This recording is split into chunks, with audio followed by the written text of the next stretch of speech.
It's all about that star power.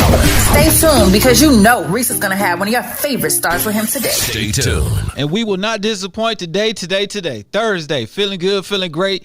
Live from Media Campus West. Shout out to the gang, my brother Potty Ali. Oh, man, you know we broadcasting live in Michigan, Indiana, and, of course, we are out here. Well, according to the song, not Atlanta, but we in Atlanta at Media Campus West. We are live on Reec Radio. Got a very special guest for me today.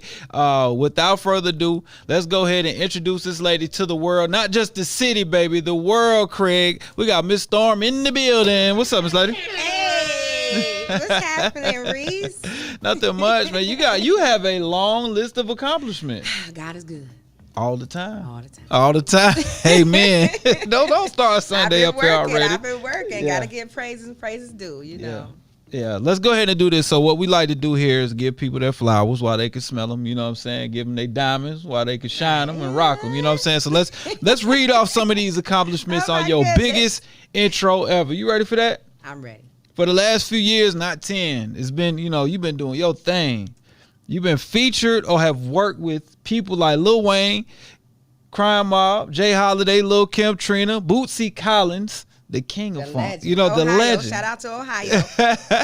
Ace Hood, Jennifer Hudson, Keyshia Cole, Bone Thugs and Harmony, Day 26. Come on, the list goes on. Shawnna, all the ladies, everybody. You've been in multiple films. With your music has been featured in over 50 credits. Your IMDb game is strong. Let's talk about it. You know what I'm saying? You've been in all types of things to help people move their products along, including Subway. That's right. Phipps Plaza. That's right. So those publishing checks are crazy. And she's worked with all types of legendary people, some we not even going to talk about today. We just going to keep it sticking to you because you have dropped a solo project for Black History Month. And I see you with your black girl magic right here. Y'all welcome Miss Storm to the Reec Show Live. I see you. I feel like I'm going to be using this hype button a lot today, so I'm going to just keep it right here. I'm going to keep it close.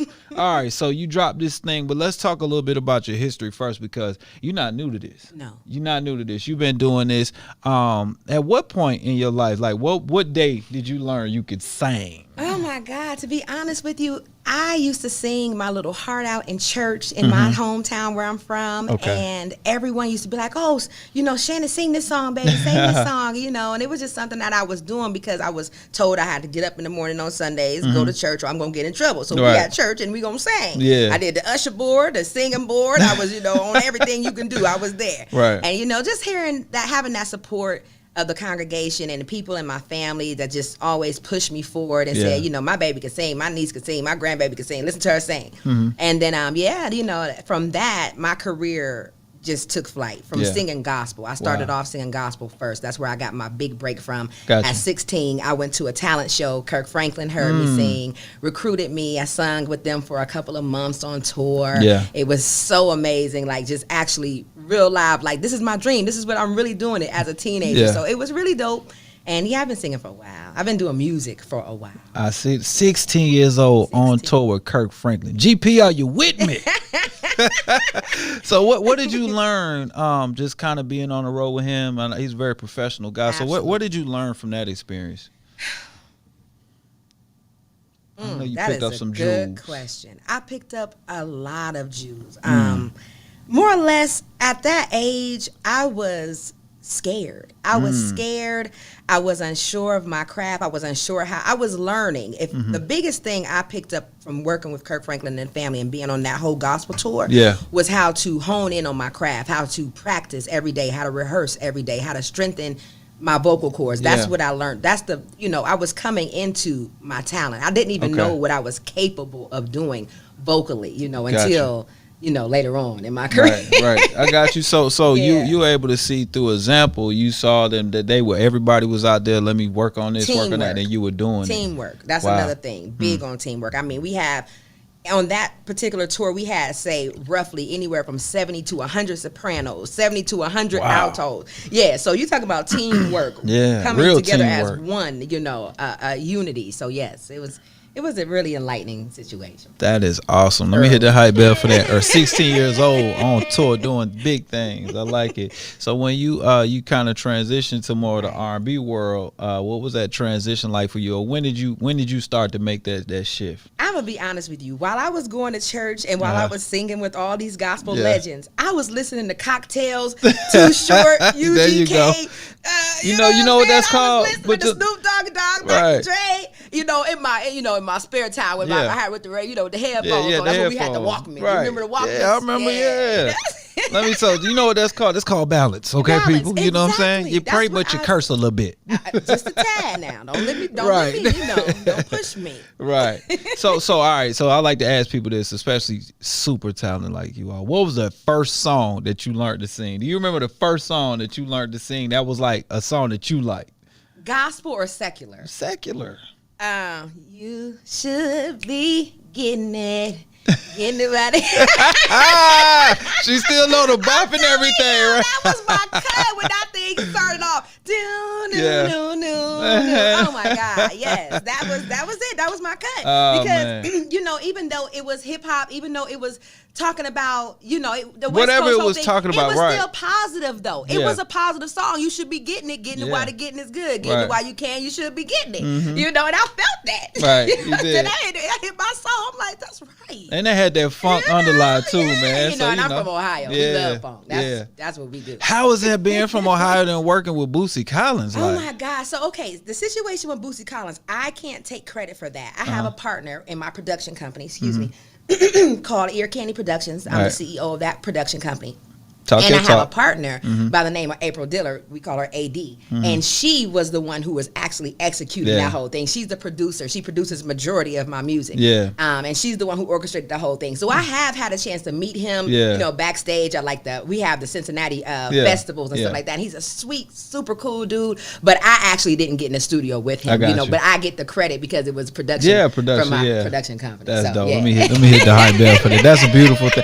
Now that goes back to teamwork. Without having that type of team, you can't get in those rooms. Absolutely, absolutely right. Absolutely right. It takes a team. Say if you ain't got a team, you ain't even in the game. Yeah, for real though. For real. Let's talk about that because you've been really behind the scenes as far as a Billboard-Charting songwriter. Right. You contributed to other people's success. Absolutely. How does that come across for you when you look back and look at your work? If you do that and even see some of your credits, you like, wow, I really, pop some people off. I'm gonna blow your mind. So earlier, around 2008, 2009, I was diagnosed with something called meningioma. Okay. What meningioma is it's a growth on the meningioma of your brain that functions your memory, your facial expressions, and your hand movements. Mm-hmm. And I know it sounds like, oh, don't feel pity for me. It's a good thing and a bad thing. The good thing is I can't remember shit. I remember the bad things, and unfortunately, I don't remember all the good things. Okay. So to get back to your question, I have to be reminded, honestly, in all honesty, of all the stuff I've done. I've been writing for people for so long. Half the stuff I'll listen to something or it come on the radio and I'll be like, man, this sound like something I write. And my producer or my editor be like, you wrote that. I'll be like, damn, I knew that sounds so familiar. and it's so funny. People, I don't really tell people that because I see people, I meet people, a lot of people behind the scenes. Typically when I'm writing for other artists, there's more than one writer. If someone contributes a ooh or a all, put their name in the credits. Yeah, I seen that at the Grammys, like somebody got a Grammy and it got an actual trophy. For an actual ad lib. I would go into detail about records that I do remember that I was in the room and I'm like, look at all these motherfuckers that got it all on the credits. Everybody's splitting this money up. It shouldn't be split this many ways, but that's just how it goes. It's been that way. But to get back to your question, I am very proud of myself. I'm learning to be proud of myself. But because of my condition, it is sometimes hard for me to reflect on my accolades and be in such an uproar and jolly and all happy because I forget. So I'm always working. I'm always I'm always working. I'm working on 3 major artists right now, project to where when you hear it, you ain't gonna believe I wrote it because I'm gonna believe it because I know what's going on. It's nothing I would say. You'd be like, I think some of the stuff I write be totally left. But totally you going to a different. What I do. Let's talk about that because I know a lot of writers and they have to go to a different bag or a different purse, different book bag. Different personality altogether, different clothes, different hat.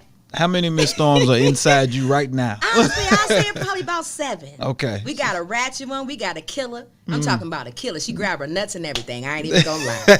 That's what you want on the record. That's what you gonna get. I bring it. I write for a lot of guys. Yeah. Surprise. I write for a lot of guys. Right. And it's about 7 of us. That's crazy. But we all love Jesus. There you go. At the end of the day, we all love Jesus. I like it, man. So that's amazing for you to be dealing with that too on a daily basis. But you also are persevering and fighting through. Absolutely. Right, absolutely. right. And it's important because with this, and I've never met anyone else who currently has this condition. It's a very rare condition. I mean, people get misdiagnosed for like sinuses or all type of different things. I was misdiagnosed for 5 years before they actually found out that it's meningioma. Wow. Because its symptoms can be a lot of, similar to other conditions.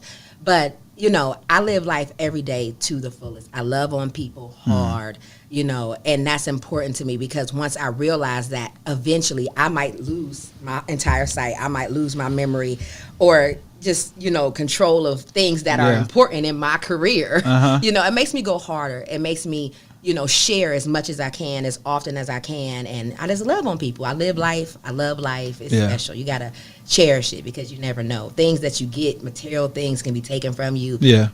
Physical things that you take for granted every day could be taken from you, so yeah. That how beautiful that is to hear. Like it's so much beauty inside of everything you just said. You like, what, I'm just gonna live. I'm not gonna let this be the best of me. I'm gonna be the best of me. At all. I like when that. I first got diagnosed, they tried to put me in a group, like a what do they call it? Like a support group or something? Yeah. A support group. And I went for the first couple of weeks, and boy, when I tell you, it was people in this group who look just like you and me, who are beautiful. I mean, drop dead, gorgeous, beautiful women and handsome men that are going through real live stuff, diseases that I've never heard of before. Like so many different things we battle inside that you just can't never judge a book by its cover. But I went to that group, and being around these other people really forced me to say, I'm not going to let this make me handicapped. I'm not going to let this to put me in a state of depression to where I feel like I'm not adequate anymore or life is over, or it's me. I took from them support groups that it could be worse. Yeah. You know what I'm saying? There's people who going through way worse stuff than I'm going through, and I'm sitting here complaining about this and that. So I have a whole different outlook on life. That's it. We can hear. We appreciate you sharing, especially our audience, because you never know what somebody's going through. You never know. And now they hearing something. There's a successful woman, a woman that's just vibrating on such a high level. You're dealing with something on the other that we wouldn't know. You know what I mean? So thank you for being open with that and sharing. Let me hit that button again. You make me so comfortable here. I'm so comfortable up in here. I'm just gonna tell him everything. That's what's up. Let's talk about the now. Yes, what you got going? Black History Month project. Like, let's talk about this. When I tell you I'm so excited about this project, I have done some amazing things in my career, but nothing has gotten me this excited because I'm passionate about us. I'm passionate about our people, our culture, and speaking on it in a positive way, putting us Black women in a positive light.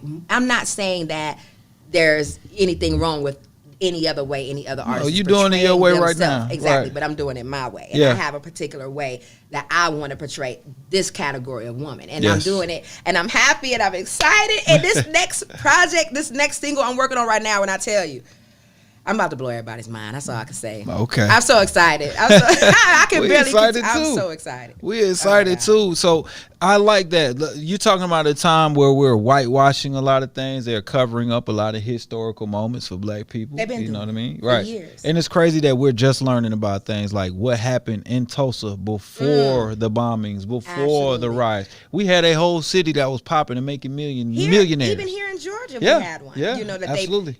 Lake Lanier that they covered up. Covered up. Yeah. And I just encourage our younger generation to go and do your research on who we are, and don't just fall into the plot of what they show you on the networks or how they portray us, because we have such a rich heritage. Our lineage is so powerful, and it's just, you got the Google, you got the internet. There's nothing stopping you from going to do your research on who we are, and that's just what I encourage.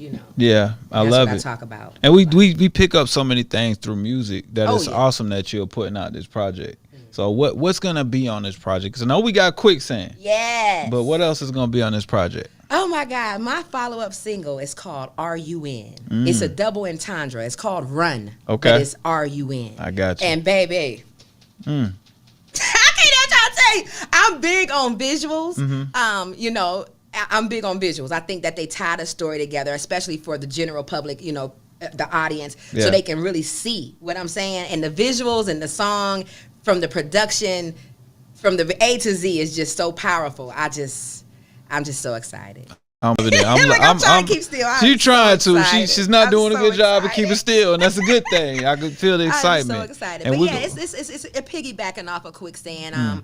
I'm talking about relevant issues that we face as African Americans in America. The young black men and to the young black women that, you know, suffer from different police brutalities and black on black crime. Not just police brutality, but our own people hurting and hindering our future and our elevation. So I talk about a lot of that because that's what I see. I'm a mother. You know, I have teenagers. I witness what they're going through, what their conversation piece is. Yeah. And I just want to, you know, balance things out. You know, Right. I just want to balance things out. There's so much more to be said, you know? It is. Yeah. It definitely is. So what on the next horizon after this project drops? You got artists, major artists that you're working with. Right. Where would you like to see yourself or within this year? Post-pandemic year, hopefully not World War III year too. 2022 for me is about building my legacy. A lot of people don't know who I am. They don't know what I've contributed to. So I'm just trying to get myself more established as an artist. We need that. You know, I need more people to, you know, go ahead and Google me and find out, you know, you can Google me now. Yeah, it's lots Google of me things now. coming Yeah, up there. You heard the But intro, so you yeah, know, it's I'm no just trying BS. to, you know, establish myself as an artist and get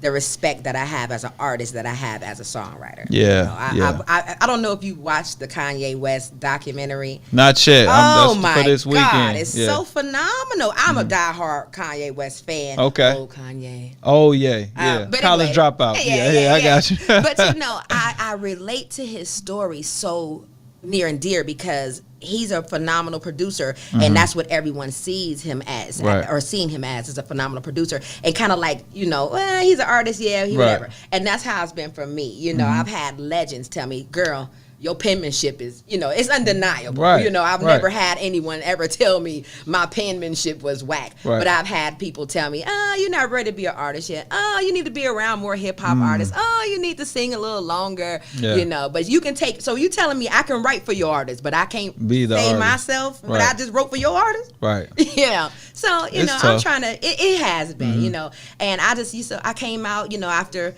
making this money from writing and Right. publishing, you know, I said, you know what, I'm going to start investing into what I want to do. That's what I'm and talking give about. Hit it a that high shot. bill. That's what you got to do. Invest in yourself and your dream. That's right. You know what? You have a calling and you've been able to have those 7 people inside you come out and be what the other people need. Right. Now it's time for you to Absolutely. shine. You know, we appreciate that you're doing it and doing projects that are near and dear. You talking about Black history. You talking about what you want to talk about. That's I right. know that has to be kind of like elevating for you too. It is. It Yeah, is. that's And I just feel powerful like stuff. I'm doing my due diligence. I feel like I'm doing my, you know, my good deed Mm-hmm. before I leave this place. I'm leaving my footprint, and I'm leaving it in a positive manner. At least I'm trying to Yeah. leave it in a positive manner, because perspective is, Yeah, you know, perspective some people is might key. not think what I'm doing is positive. My Yeah. intentions are A positive. positive, yeah. You know, so. Yeah, and at the end of the day, it's all about intent. We Yeah, appreciate you exactly. coming up here. What we're going to do right now is we're going to play this Quicksand for those tapped in on the live stream. We appreciate y'all. Thanks for tuning in. You can click the link, and it'll take you directly to Miss Storm's Quicksand video, the official video on YouTube, and you can check it out right now. For those on Reec Radio, y'all stay tuned and enjoy. Here it is right here.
That's that quicksand right there, Miss Storm. A little snippet preview of that single right there. I want you guys to keep tapping in, tuning in, and keep hearing that thing. We have the link to the video. The visuals are crazy. It's like a little movie.